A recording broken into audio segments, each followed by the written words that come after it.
me dhimbjen, me humbjen e aktores madhe Margarita Gjepa, sigurisht që ajo që vlen për tu theksuar sot është se figurat të tilla të papërsëritshme janë te çdo brez dhe normalisht unë shikoj si një marrëdhënie disa brezave me artin e saj, si një marrëdhënie e disa brezave me të gjitha vlerat që ajo ka mbartur ndër vite për gjithë shqiptarët.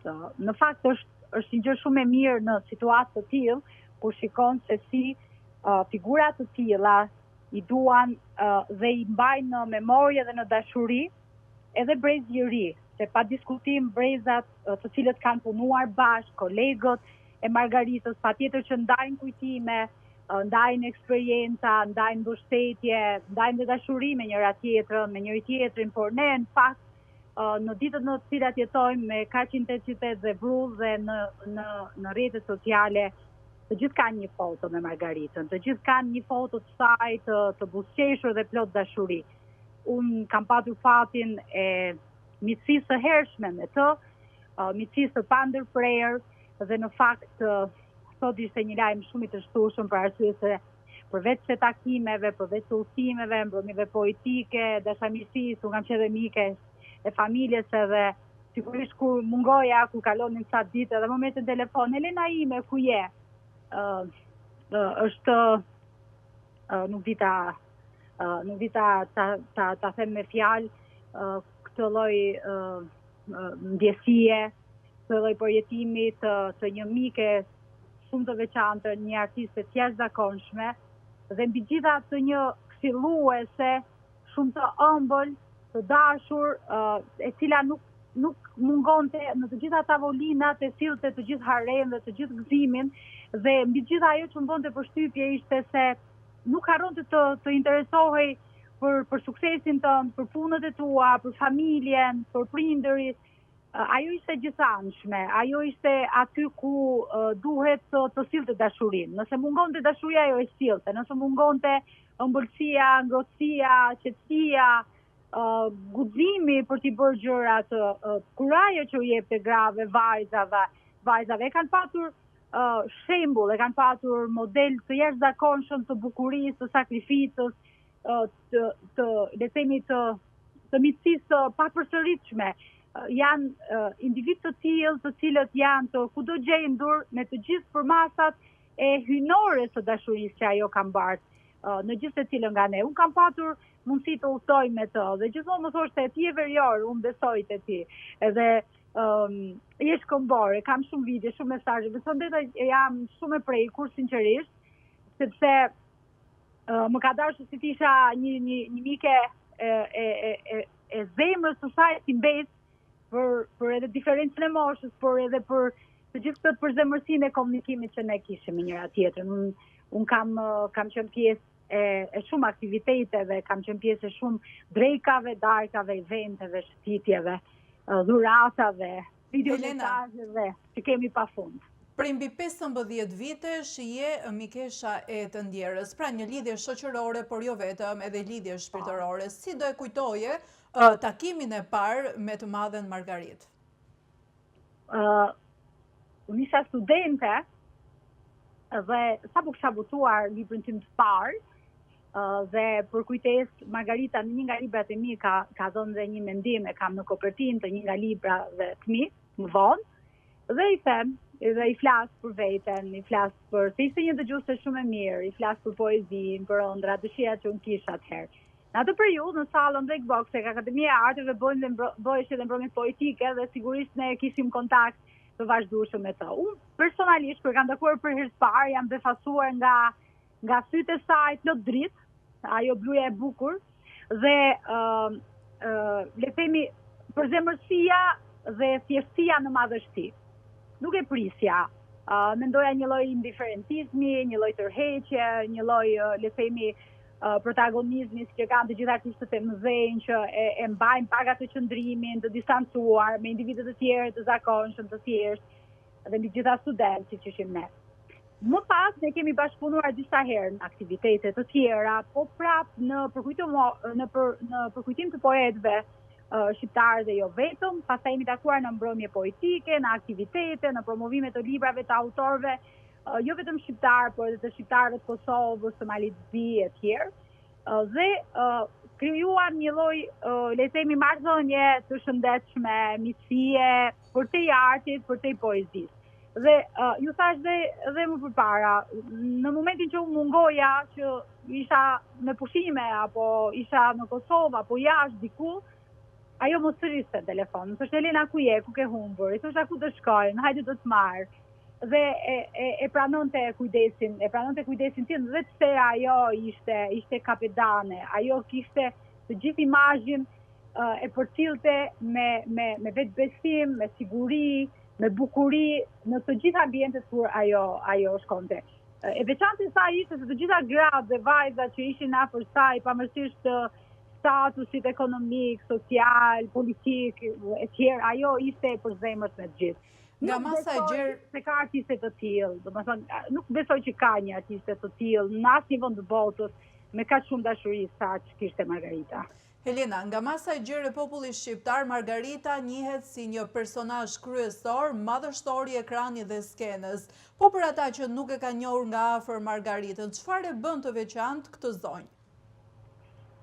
Historiku i kinematografisë shqiptare, besoj që ky është mendimi im personal, si një vajzë le të themi e kultivuar në një farë mënyrë me filmin, me teatrin, si kam dashur gjithmonë. Mendoj që dihet se është ylli i kinematografisë shqiptare, por Margarita ka qenë pjesë e çdo familje shqiptare. Imazhi i saj pa diskutim është i shtampuar në kujtesën e gjithë secilit nga ne dhe prandaj e thash të gjithë brezave. Dhe mami im dhe unë dhe brezi më i ri jam e bindur dhe gjyshja ime. Domethënë ajo 3-4 breza le të themi janë ata të cilët e kanë figurën e saj ikonike në sy, në mendje për shumë gjatë, për arsye sepse dhe rolet e saj kanë qenë fantastik, shumë njerëzor, sigurisht dhe role dramatike, por ajo me të gjithë qenjen e saj duket sikur të mbinte në shpirt dhe në kujtesë dhe nuk të shitej asnjëherë. Unë personalisht duke qenë se jam shoqëruar shumë herë, pafund herë me të, normalisht e shikoja të gjithë impaktin që përcillte edhe në publik dhe njerëzit në moment që e takonin ishin shumë të lumtur, i dinin dhe filmat e saj, i dinin batutat e filmave. Shumë herë ata ndanin, le të themi, momente ku kishin parë, po themi për të parë një film të saj apo filmin e saj të preferuar, pastaj kishte të tjerë që kishin ndjekur në teatr. Kështu që mendoj që në Shqipëri është figura e saj kaq e bukur, e veçantë, e dallueshme nga gjithë të tjerat, në gjithë historinë e kinematografisë dhe në vitet që do vinë jam e bindur për këtë, ka mbetur si një emblem e jashtëzakonshme, për të cilën ne jemi shumë krenar. Dhe ju e dini shumë mirë në biografinë e Margaritës ka patur dhe përveç se vlerësimeve, nderimeve, vlerësimeve dhe ndërkombëtare, prania e saj ka qenë gjithmonë me le të themi me mërzimin e jashtëzakonshëm të shumë poetëve shqiptarë, të cilët ajo nuk i ndante nga shpirti, nga tavolina dhe gjithmonë i kujtonte dhe i sillte në kujtesë vargjet e tyre.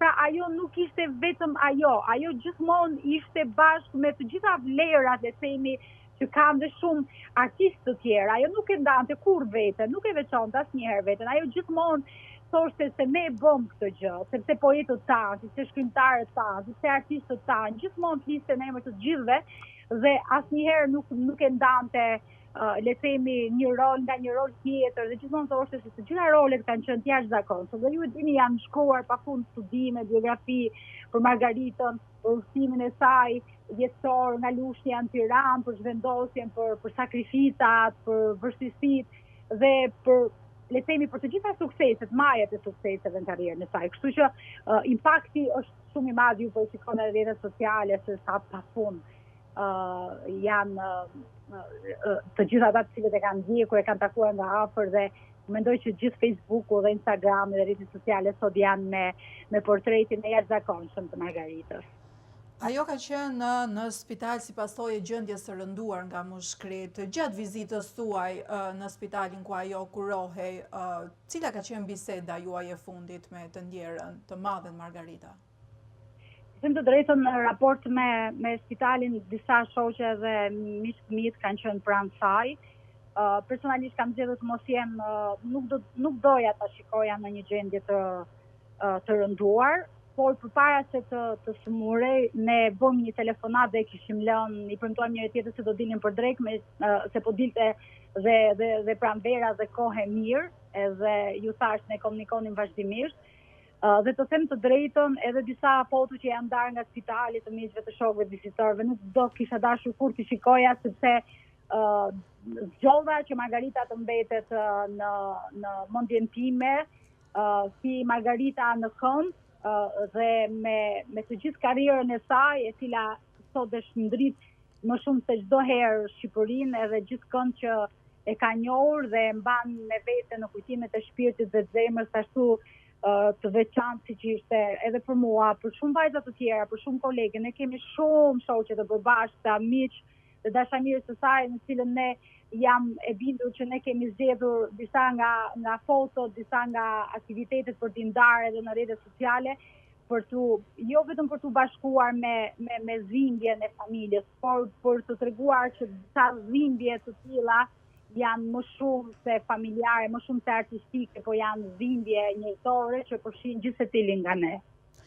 Zonja Helena, ju jeni një pedagoge njohur për jo vetëm, edhe një shkrimtare e nderuar e librave me poezi dhe prozë. A ka ndikuar zonja Xhepa në krijimtarinë tuaj, pra ka qenë pranë, për qoftë edhe për t'ju dhënë një ide apo për t'ju mbështetur në krijimtarinë tuaj për gjatë këtyre 15 viteve miqësie? Sa pyetje e bukur, falenderoj shumë. Në fakt, Margarita gjithmonë më thoshte, Elena shkruaj shkurt, sepse njerëzit duan të lexojnë pak, të marrin informacion shumë, dhe thoja, unë bëjmë amerikan, po shkruajmë shumë më shkurt tani. Në promovimin e librit tim të fundit, para 2 vitesh, Margarita ka interpretuar poezitë e librit tim për Bri Vetës, dhe e kam, le themi, kujtimin më të bukur, më të veçantë jetës time, jo vetëm si ikon e artit, por mbi gjitha Margarita ka qenë një këshilltare shumë e mirë, më jepte këshilla dhe njerëzore, krahasimisht me këshillave artistike që mund të marrim të kolegëve, të miqve apo këshillat profesionale. Margarita ishte për mua si një nënë e jashtëzakonshme, me cilën ndanim biseda shumë veçanta, shumë intime, shumë private, shumë speciale. Dhe ajo gjithmonë më thoshte, kjo poezia është shumë e bukur, bëj edhe këtë tjetër, sa mirë që ke shkruar për Kosovën, gjithmonë vinte në Kosovë, në Maqedoni, e donte shumë dhe Kosovën. Gjithmonë i flisja për pjesën e familjes, origjinës, sigurisht që origjina ime Margaritës shumë larg, le të themi në distancë, dhe mendsinë që kishim atje, dhe diskutonin tema edhe sociale dhe tema shumë njerëzore, tema të traditave. I pëlqenin shumë veshjet, udhimet, dhe normalisht në gjithë këtë kohë që ne le të themi konsumonim me njëra tjetrën, patjetër që temat kanë qenë që nga poezia dhe deri tek temat familjare, të cilat nuk mungonin. Ajo ka qenë një lexuese jashtëzakonshme poezisë dhe i mbante mend, ju thash dhe më lart, vargjet e shumë poetëve të nderuar shqiptarë, të cilët nuk jetojnë më, dhe i sillte në kujtesë në çdo tavolinë, dhe madje dhe sa herë ne kishim darka miqësore, dreka miqësore, ajo me patjetër, me kërkesën tonë, që donim me patjetër ta dëgjonim të interpretonte ndoshta një fragment a një poezi të dikujt, ajo patjetër që e bënte. Dhe sigurisht kujtimet e mia me të janë kujtimet jashtëzakonshme, për arsye sepse ajo ka qenë një këshilluese e vazhdueshme e të gjithë veprimtarisë time letrare, dhe jo vetëm letrare, mund ta pranoj, edhe jetësore, sepse normalisht ishte gjithë jetën e saj e kishte të mbushur me veprimtari, dhe patjetër që këshillat e saj ishin të vlyera dhe më duket sikur gati një shekull ishte e shtrydhur, le të themi, në një kafe ku ne rrim me njëra tjetrën, në një gotë verë apo në një udhtim që bënim. Kështu që unë kam qenë me shumë fat, them drejtën, edhe konsideroj veten sot që nga mëngjesi me shumë fat, sepse është e mbështjellë me shumë dhimbje për humbjen e Margaritës, por është fantastike të njohësh nga afër njerëzit e vlerave artistike, po mbi gjitha të vlerave njerëzore, të cilat nuk i ndryshojnë për asnjë çast në jetën e tyre. Në bisedat e ngrohta që keni konsumuar, ka patur ndonjë dëshirë që ajo ka dashur të realizojë, por nuk ka mundur dot, pra keni ndarë ndonjë bisedë të tillë? Ne bënim gjithmonë biseda dhe i thoja Margaritës që bëj një vaj, se do ishte shumë e bukur, do ishte një yll. Edhe, po nuk e bëra, do me thonë, ishte, le të themi, ajo gjithmonë e kishte, po patjetër se ajo e ka familjen e mbushur me një pajmbesa, por ishte gjithmonë e donte rolin e gruas në shoqëri, e donte integrimin e gruas, e donte zotësinë e gruas, dhe kjo gjë më bënte shumë përshtypje, sepse ajo ishte e shfaqte egzaltimin e saj për gratë e suksesshme, gratë tona të suksesshme dhe ndërkombëtarisht. Me thonë, ishte suportuese, ishte mbështetëse, dhe ajo gjithmonë thoshte bravo, po bravo e saj lexoi në gjithë fytyrën e saj dhe ishte një bravo shpirtërore, shumë e përzemër. Në të gjitha bisedat ajo gjithmonë ishte në kërkim, le të themi, të gëzimit të përgjithshëm. Dhe thoshte nuk pse duhet të ketë shere, pse duhet të ketë ndasti, pse duhet të ketë nervozizëm nëpër media, në diskutime të ndryshme. Njerëzit duhet jetojnë në paqe, jeta është shumë pak, është shumë e bukur. E donte çdo rrezë dielli, mendoj se e donte ajo. Dhe e donte dhe, ju thash dhe më lart, e donte dhe shoqërinë, e donte dhe miqësinë. Nuk pushonte. Ajo nuk thoshte jo në të gjitha eventet, dhe kur ishte smur, që unë e kuptoja, me zi vinte, domos në vitet e fundit, nuk u apriste dëshirën, kërkesën, shumë grave vajzave në aktivitete të ndryshme, ishte kudo gjendur, dhe i thoja shumë herë, po si nuk u lodhe, po nuk u aprish dot, është ato kanë gjithë dashurinë dhe përzemërsinë ndaj meje, dhe unë dua të jem. Sa të kem frym dua të jem me ta. Kështu që mendoj që Margarita brenda saj kishte të gjithë madhështinë dhe një zhurllëkun që mungon tek shumë njerëz, dhe ta mendosh në një shumatore shumë logjike sot, kur një njeri kaq i realizuar dhe ishte po kaq i përshtatur dhe po kaq i dashur me gjithë, për mua ky është një lloj gërshetimi shumë hyjnor dhe shumë i veçantë që nuk e takon shpesh, sinqerisht. Helena, për ta përmbyllur, nëse do ta përshkruaje me një poezi apo varg, çfarë do të zgjidhje për aktoren e madhe Margarita Xhepa? Margarita është, mendoj, në të gjitha udhëtimet e saja, në të gjitha ditët, në të gjitha spinët, nëse ishte natë, nëse ishte ditë, nëse ishte shi, nëse ishte dikush i tërësuar, i dhimbje, ajo ishte drita dhe ëmbëlsia e çdo lloj marrëdhënie. Unë mendoj që ajo është fiks si një ndriçues i zemrave, i shpirtit dhe i mendjes së njerëzve, dhe të cilët e kanë njohur në momentin që shikonin, sigurisht që në mënyrë instinktive të vinte ta përqafoje, t'i thoje një fjalë dhe të shkëlqente fytyra. Unë mendoj që ajo kishte një fushë magnetike energjie të jashtëzakonshme, dhe mendoj që është vargu i përkryer në të cilën ne mund të themi që ajo ishte dashuria e gjithë. Dhe ishte dashuria. Nëse ti do ta quash dikë dashuria, unë mendoj që Margarita Xhepa mund të quajë dashuria. Helena, unë të falenderoj që ndave me teleshikuesit e Fox News disa copëza jete të Margarita Xhepës dhe marrëdhënies tuaj të ngushtë.